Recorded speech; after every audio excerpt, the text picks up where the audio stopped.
26th. I'm Rim. I'm Scott. And this is the Geeknights. Tonight we talk about the Mario Kart for the Wii.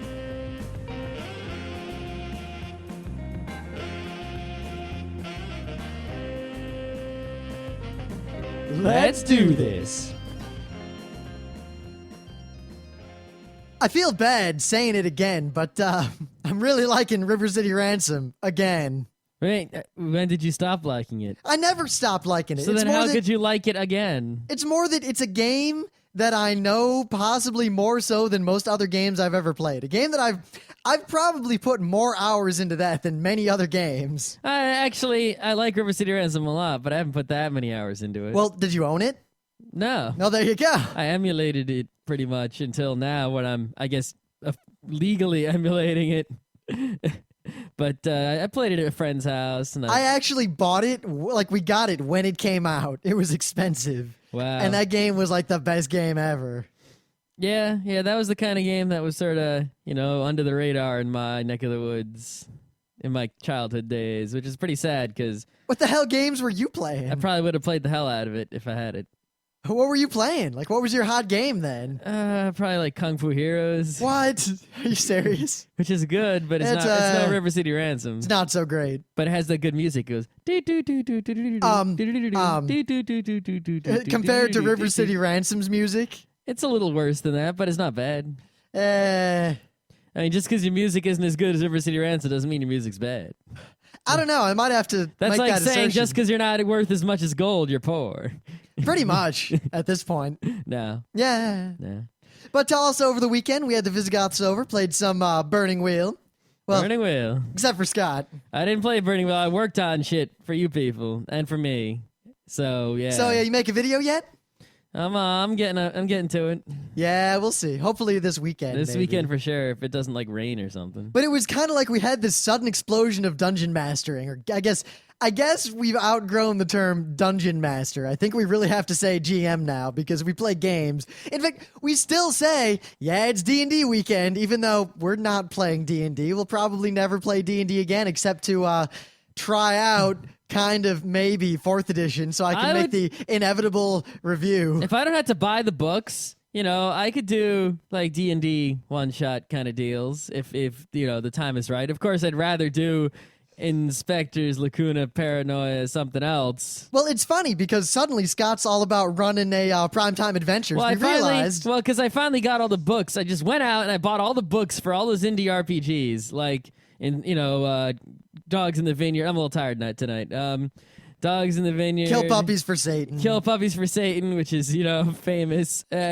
Kill Puppies for Satan is one of those games like Hall, where you don't actually want to play it. Oh, we're playing that at least once. Oh, everyone says they'll play Hall at least once, too. And then they realize that there isn't really a game in there. We're playing it at least once. If we played Kobolds Ate My Babies 1.5 times, we're going to play this at least one time. You're forgetting something. Kobolds Ate My Babies had a rudimentary game system within. This and is it was a relatively short. game system. Yes, but it's much longer. Of course, it's not nearly as long as Hall. No, but anyway. And if any of you want something fun to read and you're into tabletop gaming, I'd recommend picking up, if you can find it, the old source book for Hall. It stands for Human Occupied Landfill. Anyway. If you get one of those cameras on your head that blows up if it sees anything obscene, good luck peeing.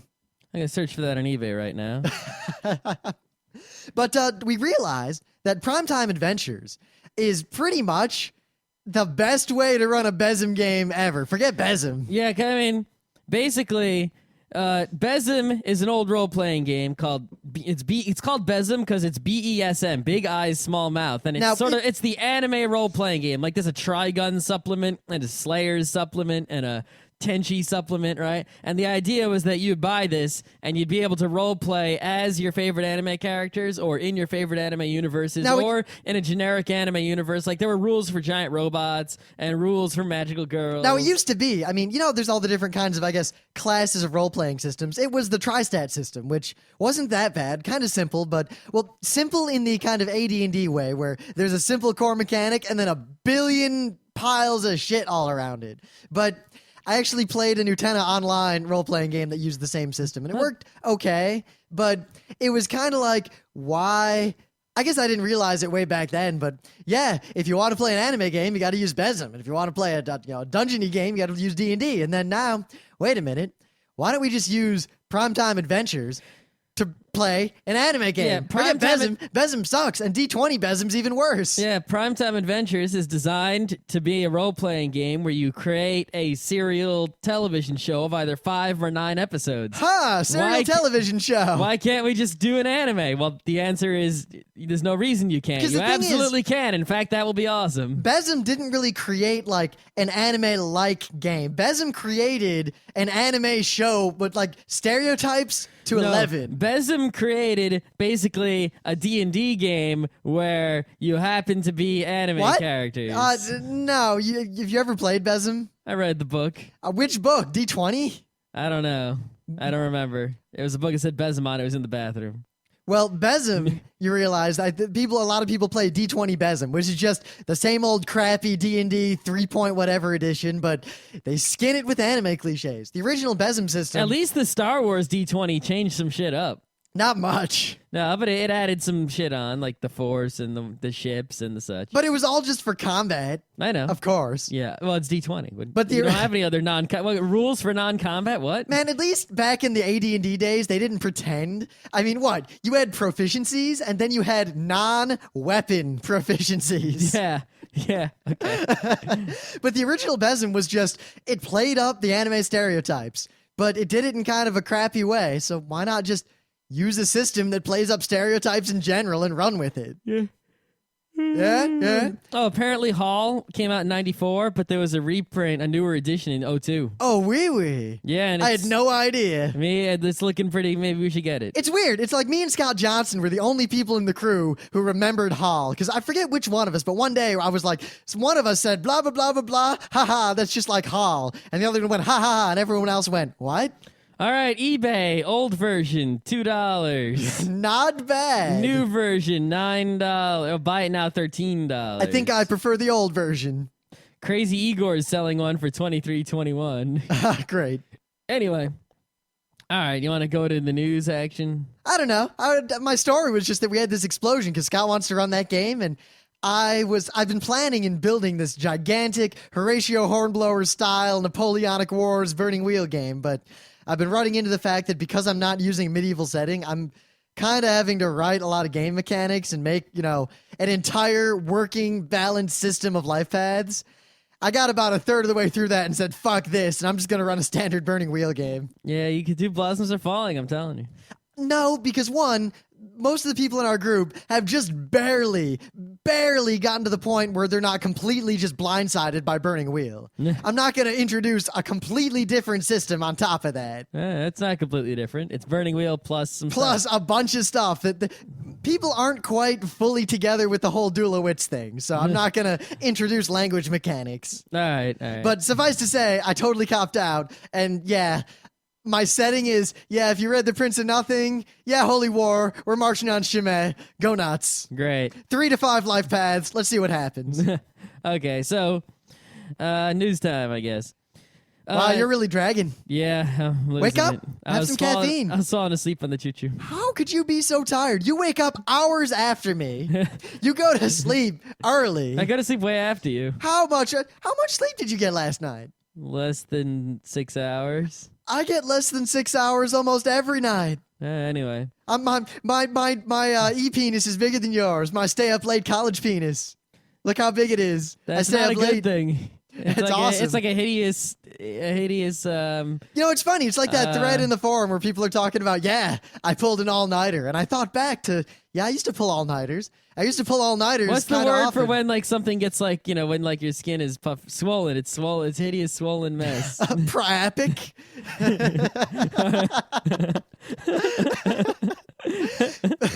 It wasn't that funny. So you got a priapism? I think but all-nighters are not so much the priapisms purview. are funny to talk about, but for real, not funny. Anyway, I remember we used to pull all-nighters for the hell of it in college. We're like, hey, you want to watch Cowboy Bebop? until we're done? Hells yeah. Well, it was just like, hey, let's watch some Cowboy Bebop. Oh shit, we watched it all. Fuck. Yeah, but sometimes we'd say, hey, let's just stay up all night for no good reason. And very rarely did good come of that. No. Usually, you know what came of that? I missed the next 3 days of classes and I felt like shit for another week. All right, so news time. What do you got? Well, Steven, Newsboy? There was the news a long time ago, like Steven Spielberg's making a game. I completely ignored it because why is Steven Spielberg's name on a game? To sell it, of course. Because even if the game is terrible, people might buy it based on the name and they could charge more for it. Oh, you moved. And then the news is like, oh, Steven Spielberg making an EA game. I'm like, okay, whatever. Steven Spielberg making an EA Wii game. I'm like, oh, whatever. It'll be interesting to see what it is. Well, it's out now. You can buy it in the store. It's called Boom Blox. Penny Arcade was about Yeah, it. this game had completely fallen off my radar until I read Penny Arcade and I was like, oh, yeah. The game showed up 2 weeks ago or so. I first realized that it existed, and I saw a video of it, and I was like, that actually looks like a really fun game. And then I went on Amazon and said, I'll buy that game.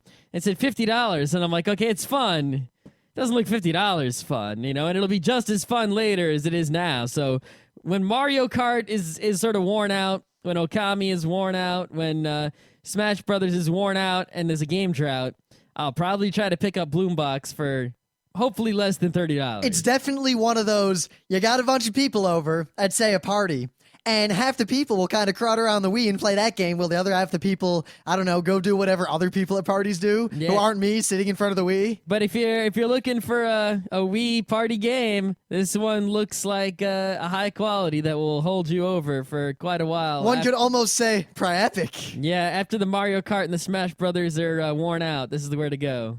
I don't know if Mario Kart's going to get worn out anytime soon. Oh, Mario Kart. I didn't say soon. I said when. It could be next year. Yeah, like 4 years from now. It's going to take a long time for the price of this game to go down from $50 to $30, right? So, that's, and Mario Kart and Smash Brothers are going to last a lot longer than that. So, anyway. Oh, well, so there wasn't much gaming news I really cared about, but No. I realized something by going to Kotaku because I needed some news and there was nothing. Wolfenstein, the original FPS, and someone's going to nitpick. What do you mean Wolfenstein 3D? Well, someone is immediately going to nitpick and say, that wasn't the first FPS. No, it was the first FPS as far as anyone who cares is concerned. That's right. It's also the best FPS ever. But it wasn't. It was barely an FPS. It was awful. Shut up. Even when it came out, I remember playing it as a kid. Spion. And thinking, Spion. wow, this is almost a good game. Guten Tag. If only someone would take this idea and make a game with it. Goti. Goti. Goti. My name. See? It's a great game. See, until you play it. What do you think? I love I'm going to go play Wolfenstein right after the show. No, you're not. Yeah. How are you going to change the controls? I'm going to use my little gamepad or use the mouse and keyboard. We'll see. Anyway. DOSBox. So, Wolfenstein, whatever. It was the first FPS. I contend that Doom was the first, I guess, modern FPS. I think Quake 1 was the first modern FPS. I don't know, because the thing is, Doom was almost ahead of its time in that they didn't really have the technology to make a fully 3D game yet. So they made, basically, a three-dimensional game where it was actually two-dimensional, and then the third dimension was just an integer, and then they used clever tricks to use that integer to determine height, and it worked really well. You didn't have to aim up and down. It was not a modern FPS. All right. It was the precursor to it was the first good FPS. Wolfenstein 3D. Well, the thing is, Wolfenstein 3D, right? It was just a maze game. It's a maze game, fighting. Not an FPS, really. I mean, it had FP and S'ing, but it was mostly a maze, find the secrets, collect the treasure game. Yes, but find the secrets was go up to every picture of Hitler and hit spacebar. Then go up to every swastika and hit spacebar. Slide along every single wall there possibly was and push the spacebar. See, Doom had the much better mechanic of jousting by wall running along the walls in deathmatch.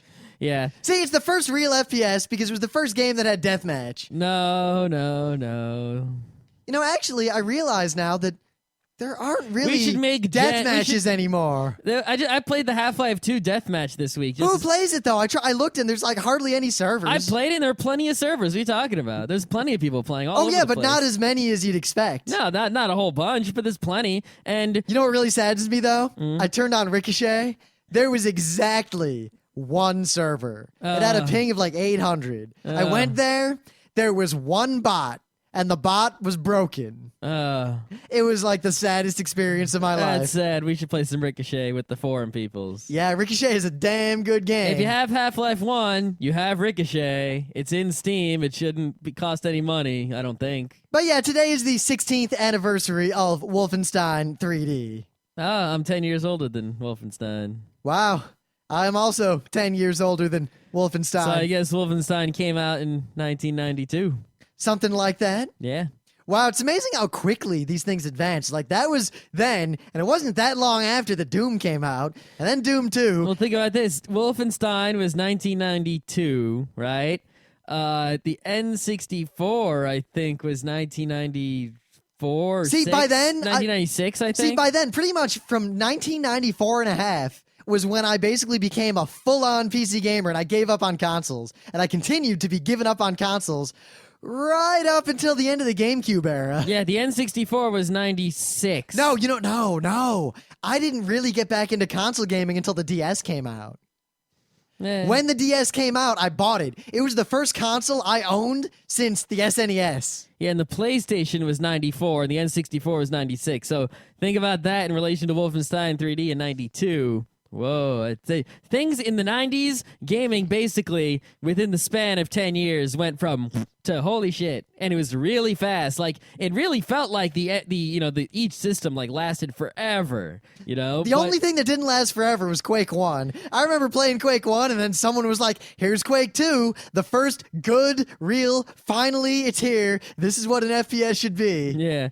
But yeah, in the 90s, gaming changed so fast. The dire battle between all that and Duke Nukem 3D, which was actually a pretty damn good game. When Quake 1 and Duke Nukem 3D came out, there was actually every game magazine was like, Duke Nukem 3D or Quake 1, which one is better? Duke Nukem 3D was infinitely better. And technology-wise, it wasn't really, but the deathmatch was. Game-wise, it was. The only problem with the deathmatch was no one else owned that game. So, despite my cable modem, I was pretty much forced to play against bots. And I can tell you one thing: in that game, bots were basically insta-kills if they saw you. It was not fun. Yeah. And then Unreal sort of came along and was like this, the second runner for a long time. Like my brother and I would start up a Wolfenstein 3D game, and it'd be us and a bunch of bots, and it would degenerate immediately into Duke Nukem 3D game. Yeah, Duke Nukem 3D. Yeah. It'd be him and me, like, hiding in the bathroom, praying to God that the bots didn't find us.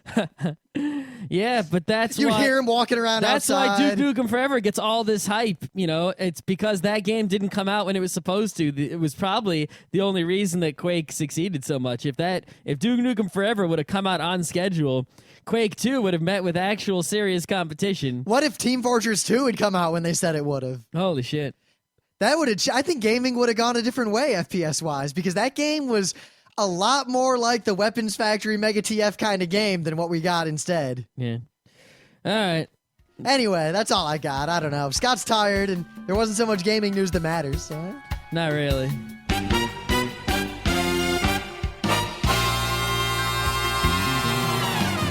So what else to do but things of the day? It's not really a cop-out here, but Quest for Glory 2. If you like those old Man, it's just old DOS day with you, isn't it? If you like those old kind of point and click or type what your character does games, I think that Quest for Glory 2 really perfected As that. in asterisk quest or quest for asterisk? Yeah, those kinds of games. Any game with the word quest in the title? I mean, King's Quest... I'll admit this. I thought King's Quest 1 was pretty poop. King's Quest 1 is pretty poop. And Police Quest is not poop. Police Quest, however... And King's Quest 4 was actually pretty good. It was okay, but... Space Quest is okay. Police Quest games had the one flaw of I had to drive my car everywhere in real time. And it was really hard because that was...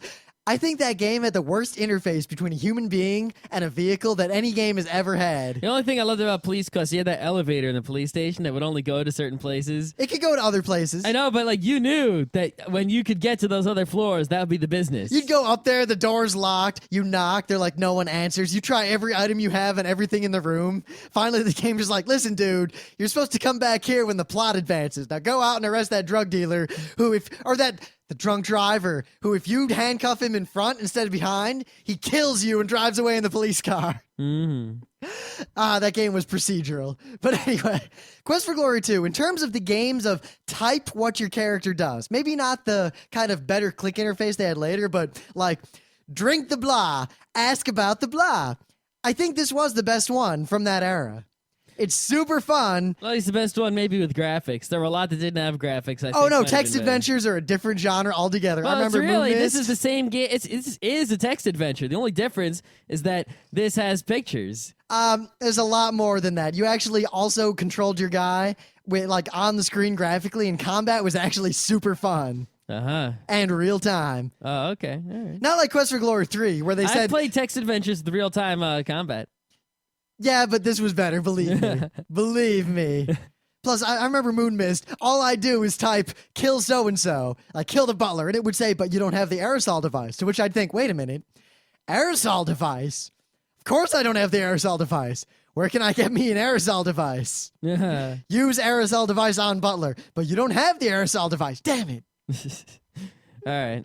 But Quest for Glory 2 is the best of these games. And if you don't want to go through the trouble of playing this game, because you can, it works perfectly in DOSBox. I took Rim's old floppy disk and I ran them in DOSBox and it worked perfectly. And the game is really fun. Like, if you like that sort of thing, this game is great. But if not, I submit to you a video that includes the somewhat famous or infamous dance scene. And kinda. Gamers back, I remember people made on the BBSs, people made a big deal about that dance scene. But then, also, it's just all the cutscenes and kind of the coolness from the game. But really, this game is actually good. So I recommend playing it if you really want to get a feel for like what games were like back then, and I'll leave it at that. Right. Also, I really like that music. Okay. So, last week I did a thing of the day about a webcomic that I never read. And I read it and it was okay. Like, it's a good comic. The art's a little, the colors in the art are really great. The art's a little off, but it's still really pretty awesome, and I'm glad I made it a thing of the day. So, because that worked out so well, I have no problem doing yet another thing of the day of something that I have never read. Oh, this is gonna be great. So, someone who I trust their opinion, one of our listeners on the indie RPG scene, all right, told me about this RPG called Fate, right? And I think Fate stands for something. I forget. Yeah. Way to go. Oh, Fantastic Adventures in Tabletop Entertainment. All right. I'll go with that. All right. And the third version of the Fate system is available. Completely for free. You just go to this website and you get it. A whole RPG, a whole indie RPG, an award-winning indie RPG. Wait. What awards did it win? Because there are awards like most unplayable game out there. Well, okay. The second edition of Fate, right, won third place for Indie RPG of the Year, first place for Best Support, Andy's Choice. What year? And it was the best free game of the year in 2003. This is version 2 that we're talking about. And this is version 3. And version 3 is free. It's based on the open gaming license version of Fudge. I guess Fudge was some other RPG. And it's a free indie RPG. So, like, if you don't have monies to buy, like, all these little indie $20 RPG books, or if you're not sure, like, if you want to really get into the indie RPG scene with the burning wheels and that sort of thing, right? This is totally free. It costs nothing. And I'm pretty confident, even though I've never read it, that this is a better RPG than Dungeons & Dragons. So if Dungeons & Dragons is all you know of tabletop role-playing game, or if you know nothing of tabletop role-playing game, go download this and read this one. And I'm sure it has some of the redeeming qualities of quality RPGs, and you will learn something from it without having to spend any money whatsoever. And there's actually a couple of actual games, built on the system. Like, they have this Spirit of the Century game that's like a pulp action thingy. It looks sort of Indiana Jonesy. Like, on the cover, there's it's a Spirit of the Century, a pulp pickup role-playing game. There's like a guy hanging onto a biplane that's being flown by a gorilla. With a flaming zeppelin and a guy with a jetpack. I feel like two things. One, you know what? I'll save all that for when we talk about some of these indie RPGs on another show. Partly because I want to, despite everything we talked about prior, let's talk about a video game that was released in the last decade. Yeah, I know. But yes, that's my thing of the day. All right, The so Fate RPG. speaking of a video game that was released in the past decade, give or take, Mario Kart. Do you want to talk about just the new Mario Kart? Do you want to talk about Mario Karts? I think we can talk about him real quick. More than a decade ago, in fact, in 1992, Mario Kart appeared. Super Mario Kart. There was never a Mario Kart. Whatever, on the SNES. And you know what? It was a pretty mediocre game. See, the thing is, right, nowadays you try to play that game and it's pretty painful. I mean, they had the picking up coins on the track business. Dude, I rented that game like right after it came out. It was actually, they had the power slide, but it was really hard to do, and it wasn't really easy to control or that useful. You're a lot better off actually like letting go of the accelerator and turning a lot of times. And my brother and I played the battle like 3 times, tried to race, decided the game was pretty poop, and it actually sat there unplayed until my parents took it back to Blockbuster. I went and played it at a friend's house. Oh, wait, I'm sorry, Mammoth Video. Yeah, I went and I played it at a friend's house. He had it, and at first, I was just falling all over the place, but he had figured it out, and then eventually I figured it out, and then it was good times. But it wasn't easy. The controls were very unrefined. But for what it was, an actual racing game that nominally worked with the items, it was pretty hot in those days. The thing is, nowadays, pretty unplayable. While lacking the items, even then, I would have rather played Stunts 40 Racing. Anyway. That game was great. So then... 4 years later. I think the GBA one was the next one, No, Mario Kart 64 came out in 96. I was a freshman in high school. So when did the GBA one come out? 2001 while we were all in school. Oh, wow. Yeah. So anyway, yeah, Mario Kart... Because I remember you all got it, and I didn't have a Game Boy Advance yet. Yeah. Mario Kart 64, actually, it had a lot of interesting maps, and it actually had, decent driving mechanics, but actually, I think it's actually... I think it's the worst Mario Kart. I don't know. Easily. Yeah, probably. Because, first of all, the AI just cheated. It's not like now where they get you with the blue shell and then catch up. They just cheated. They were just faster than you to make it hard because they sucked. Right? And not only that, but, the actual power sliding mechanic... I mean, in the DS, it was pretty bad with the snaking, but the N64 was really, really bad. And there were a lot of broken maps, you could jump over the wall. And it was it's not like it was supposed to be a shortcut. It was just bullshit and just broken. And it was kind of hackneyed. But yeah, and I've never played that Mario Kart. Because remember, by 96, I'd given up on consoles. I had my rockin' game in PC, and I was just playing nothing but, I don't know, whatever game I was playing at the time. It made for a good multiplayer party. But in all honesty, if you want a multiplayer party on the N64... You want GoldenEye. No, Diddy Kong in racing. Diddy Kong Racing is far superior. Far superior. You can race in GoldenEye.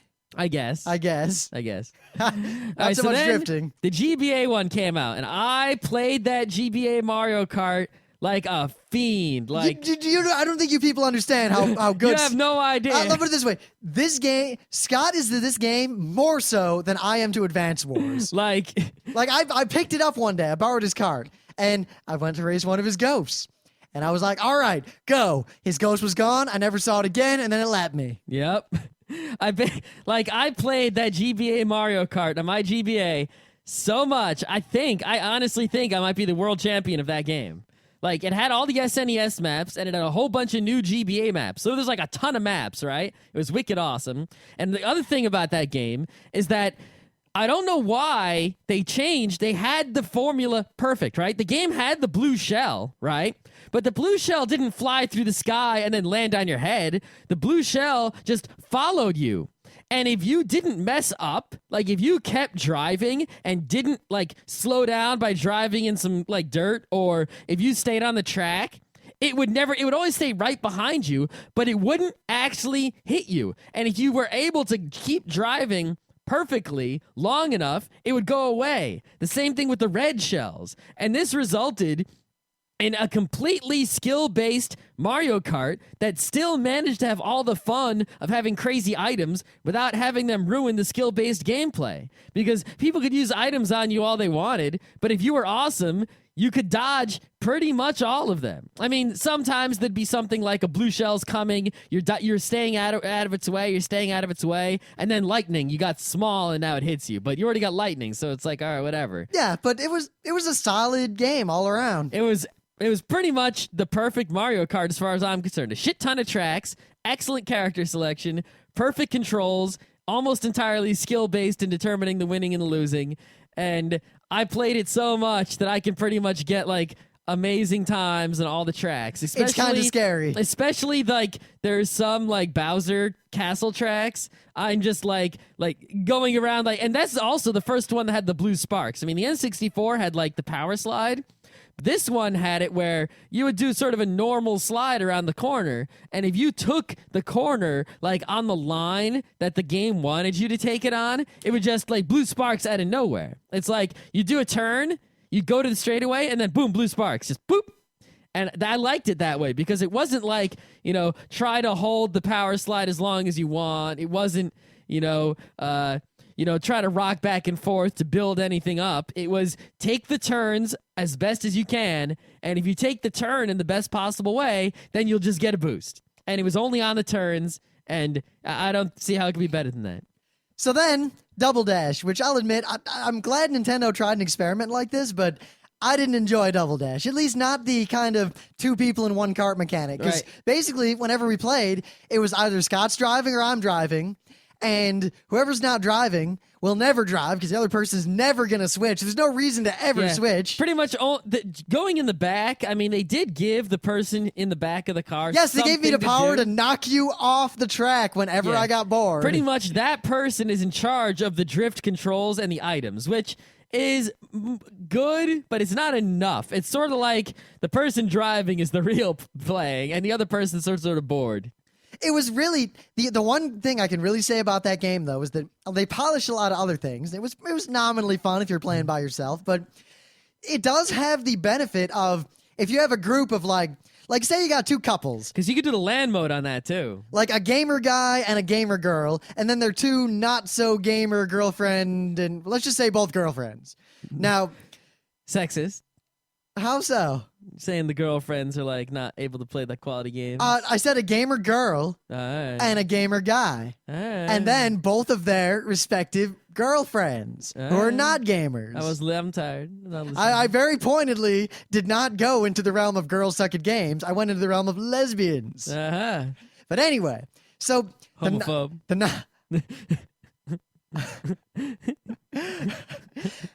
So the non-gamers could at least, you could put the non-gamer in the back seat and they could enjoy themselves. Of course, they might screw you up, though. Yeah, but both people had an equal handicap, and it was kind of this...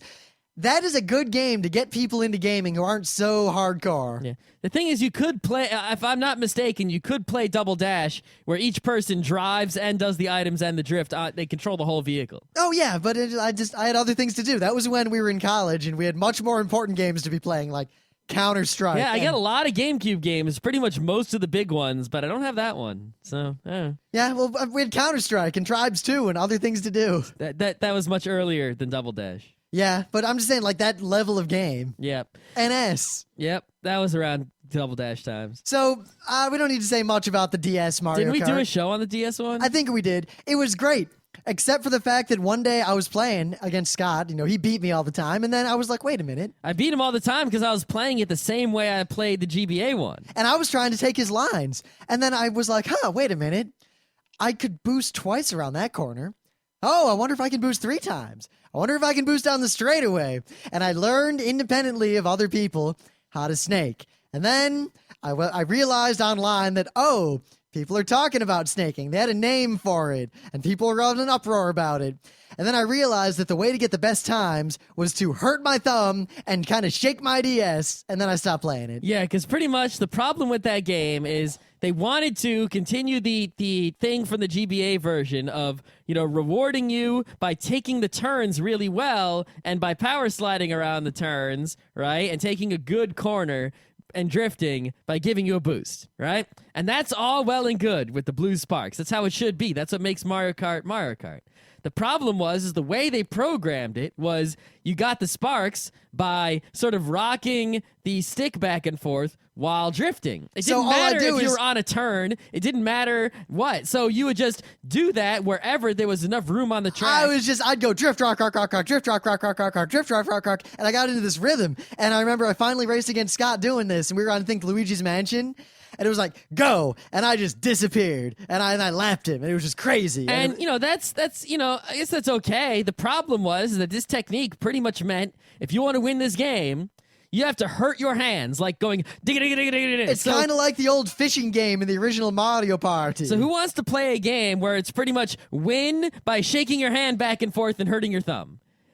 That doesn't really make for a good game. And I mean, and you can say no snaking, but then it's like, what the fuck? So what? How many boosts do I do before it's snaking? You know? Yeah, I mean, if it's a long corner, am I only allowed to slide once? What if I slide twice? What if I get hit with something? I got to slide again. So, I mean, the thing is, the DS version in all other respects is really awesome, except for that one thing just sort of ruined it, and it was really sad. So Mario Kart Wii, so far, I have almost nothing bad to say about it. Yeah, Mario Kart Wii, right? Well, people talk, right? First of all, there's a few bad things with it. They got the battle mode in there. The battle mode is stupid and you should never play it. I haven't even played it yet. It's battle mode. It's lame. It's by definition lame. The game is about the racing. Also, in the battle mode, I've heard you can only do team play in it. You can't do every man for himself. But, yeah. The actual single-player mode, right, is sort of annoying because you have to unlock all this shit. So you have to beat all these courses and everything to unlock all the karts and the characters and the extra courses and all the different CCs and all the bikes and all that stuff. And that's just sort of annoying and time-consuming, but it serves the purpose of allowing you to build your skills. And by beating that single player, you'll have the skills to compete in the multiplayer, which is, I guess, okay. In the single player, there's also this rubber band AI of, and it is there. It's like, there'll be blue shells and bullet bills and all sorts of other things that pretty much make you lose even when you're winning. So it's like, why should I even stay in first place? If I fall behind, I can easily catch up because I'll get an awesome item. If I pull too far ahead, I'll be pulled back by other people getting awesome items. But who cares about the single player? Right. So, the multiplayer.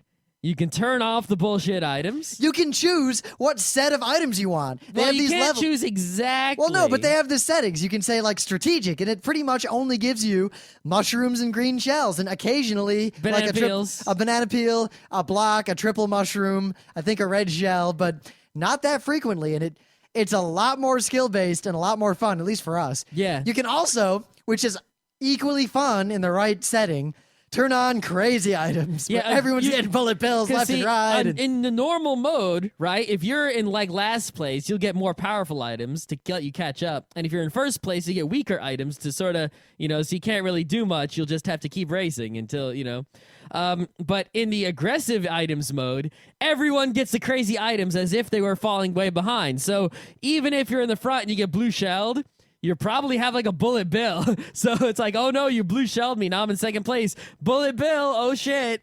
Take that, bitches.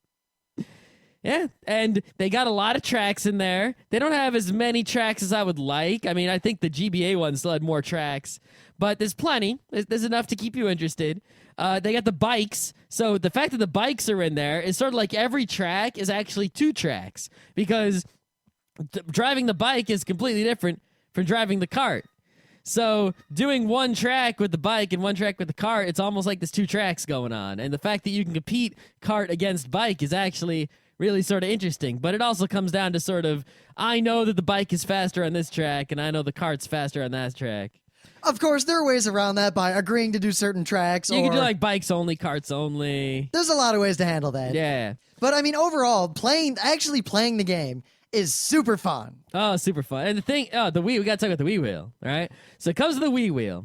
And the Wii wheel is just a piece of plastic you put on the Wiimote. You can just drive with the Wiimote, turning it back and forth like you did an Excite truck. You can also use a GameCube controller. You can use any controller pretty much. You can use any available except Wii the controller. Wii Zapper. You can't use the Wii Zapper, no. But you can use any available Wii controller except the Wii Zapper. And it works with all of them. It's like every single driving mode works and works well.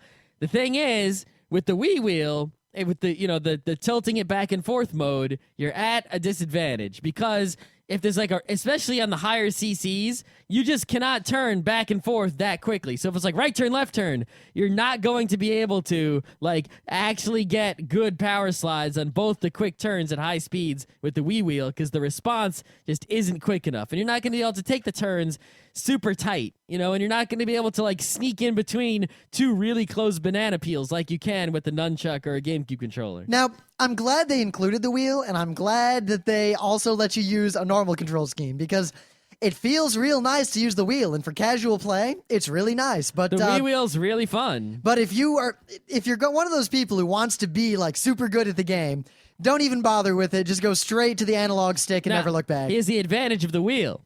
When you use the wheel, it puts a wheel logo next to your guy on the screen, so everyone knows you're using the wheel. And if you do really well with the wheel, it becomes a golden wheel. And that's sort of like a big insult. It's like if you're using the wheel and you lose, you say, I was using the wheel. Of course, I was at a disadvantage. That's why I lost. It doesn't feel so bad.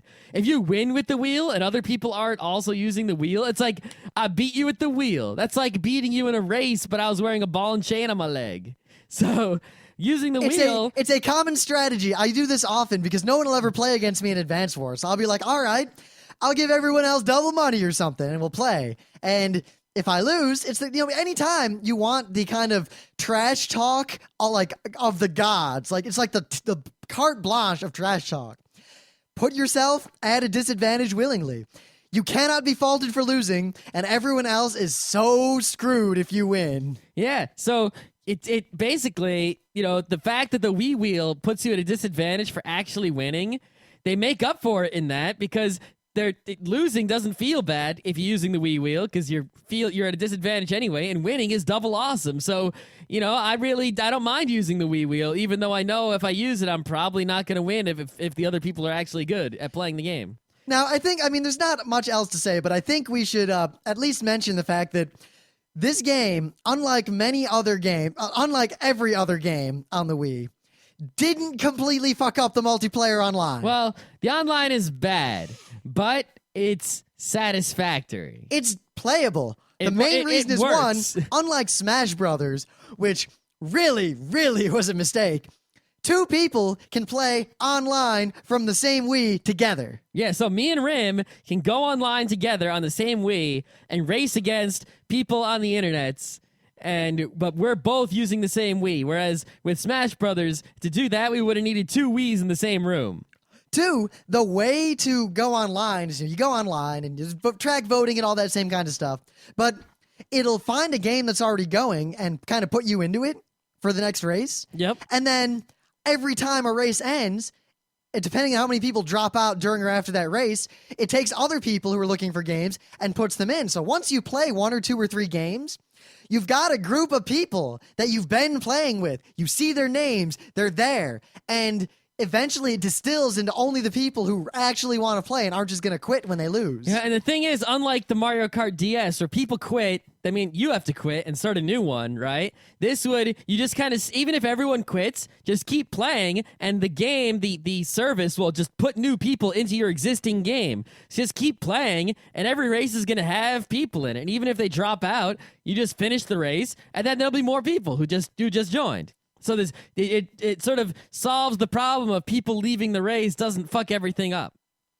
And it's actually fun. I could see myself doing it periodically. I could definitely see myself doing this with friend codes and forumites. Yeah, they give you this Wii channel, actually, Mario Kart channel. I didn't install it yet, but basically it puts a Mario Kart thing on the front of your, Wii menu or wherever, and you can sort of get right into the multiplayer from there, and you can see what's going on and all sorts of good stuff. We'll probably kind of geek bite that after we use it enough to figure out if it's good or not. Yeah, I didn't install it yet just because the Wii menu is kind of full. I got to uninstall some games and do some other stuff on there. Now, they definitely cleaning. cut down on the frame rate and some other things when you play online, but that's to be expected. Well, it's like they cut the frame rate, right? So it's not as smooth, but there's no lag as a result. It's like we made the game, it's like the carts go just as fast, but the frame rate is slower, so it feels jaggy, but the jagginess is even across the whole race, so you're never getting those it's not like,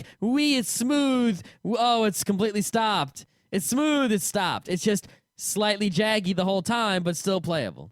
And I guess if that's what they had to do technologically, that's what you got to do. I mean, I think in the end, the easiest thing to say is simply that Mario Kart Wii is one of those, if you own a Wii, you'd better damn well own Mario Kart. You had better damn well be owning this game if you got the Wii action going on. I mean, what this is it's this and Smash Brothers are pretty much the Wii awesomeness that there's 2 games you're gonna have for the Wii. That's it. I mean, even more so than like the Zelda game, because you can get that any old time, and it'll be the same forever. But this game, right now, it's hot. You gotta strike while the iron's hot, people.